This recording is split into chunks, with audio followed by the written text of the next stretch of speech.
Hello and welcome to this R tutorial. So we just connected to our H2O instance and now things are going to get easy.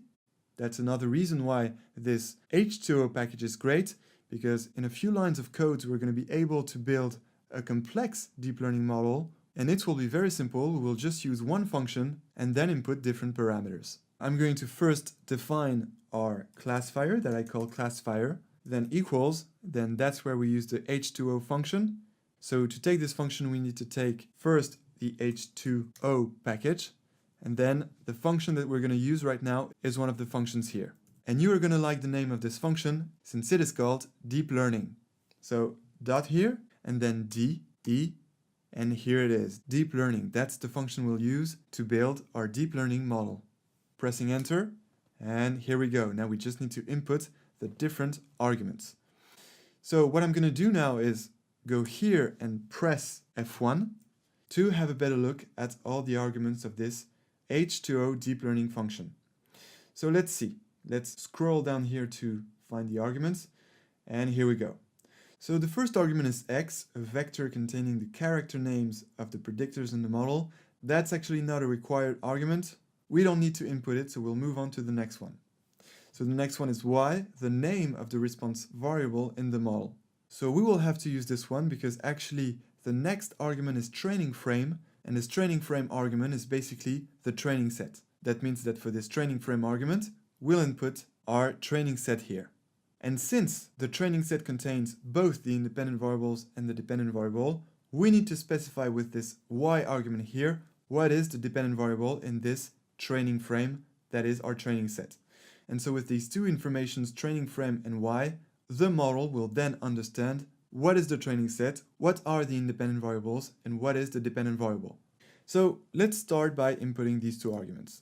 First, y equals, and as you can see, it is just asking for the name of the response variable, that is the dependent variable. So here we just need to input in quotes the name of the dependent variable, which is exited. All right, done for the first argument, comma, and then moving on to the second argument. So the second argument is training underscore frame. Here we go. And so that's our training set, and therefore we input here training set. All right, but now be careful, because as it is said in this training frame argument info here, this is an H2O frame object. And right now our training set is not an H2O frame object. It is just a training set that is a data frame, but that's not an H2O frame. So we need to convert this data frame training set into an H2O frame. And to do this, there is one very simple way. It is to use the as.h2o function. That is a function that will convert its input here training set, that so far is a data frame, into an H2O frame. And therefore this training frame argument is getting what it is expecting. Great, second argument done, comma, moving on to the third argument. So what is the third argument now? Well, we have other arguments like model ID, but we won't use it. Overwrite with best model, so that's some other options, but let's not focus on that right now. That's not the most important. Then same for validation frame, checkpoint, autoencoder, pre-trained autoencoder, so that's again not the most important. But then moving on to what's most important, we get to activation, which of course corresponds to the activation function you want to use for your network. And so that argument is very important, because you saw in Kyril's intuition tutorial that some activation functions are better than others, and actually, as Kyril explained, the best activation function to use to train an artificial neural network is the rectifier function, which is this function here on this slide. And that's the function we'll use right now for our artificial neural network. All right, so let's input activation equals, and then in quotes, rectifier. Make sure to type capital R. So perfect. We have one of the best choices of activation functions for our artificial neural network. Okay, great. And then comma, moving on to the fourth argument. So the fourth argument is actually the one just below, hidden, and that's the hidden layer sizes. That is, it's a 2-in-1 argument, because specifying this argument will allow you to specify two parameters of your network at the same time. The first parameter is the number of hidden layers, and the second parameter is the number of nodes in each hidden layer. And so how do we input these two parameters in this only one argument here? Well, we are doing this with a vector. The number of elements of this vector will be the number of hidden layers, and the value of each element of this vector will be the number of nodes in the hidden layer. So for example, here we have C. So C is the way to define a vector in R. Then first element of the vector 100, and then second element of the vector 100 again. So that means that here we have a vector of 2 elements, and therefore we'll have 2 hidden layers. And in the first hidden layer we'll have 100 neurons, and in the second hidden layer we'll have 100 neurons again. And now, time to ask ourselves a big question, a question that comes very often when building a deep learning model. It's how many layers do we want to choose? That is, how many elements in this vector, and then how many neurons we want to put in each layer. So unfortunately, the bad news is that there is no rule of thumb to choose this optimal number of hidden layers and these optimal numbers of neurons in the hidden layers, but there is a tip that we can use, and this tip is not really based on research, but rather based on experiment. We observed that a convenient choice of number of hidden nodes in the hidden layers, not the optimal choice, but more a convenient choice, is to have the average of the number of input nodes and the number of output nodes. And as you saw in Kiril's intuition tutorial, well, the number of input nodes in the input layer is the number of independent variables. So the number of input nodes in the input layer is 10, because we have 10 independent variables, and the number of output nodes in the output layer is 1, because again, you saw in Kiril's intuition tutorial that when our dependent variable has a binary outcome, well, there is only one output node in the output layer. So that means that the number of neurons we'll choose in the hidden layer is going to be 10 plus 1 divided by 2. That is 5.5, but of course we need to take a round number, so we'll go for 6. 6 neurons in the hidden layer.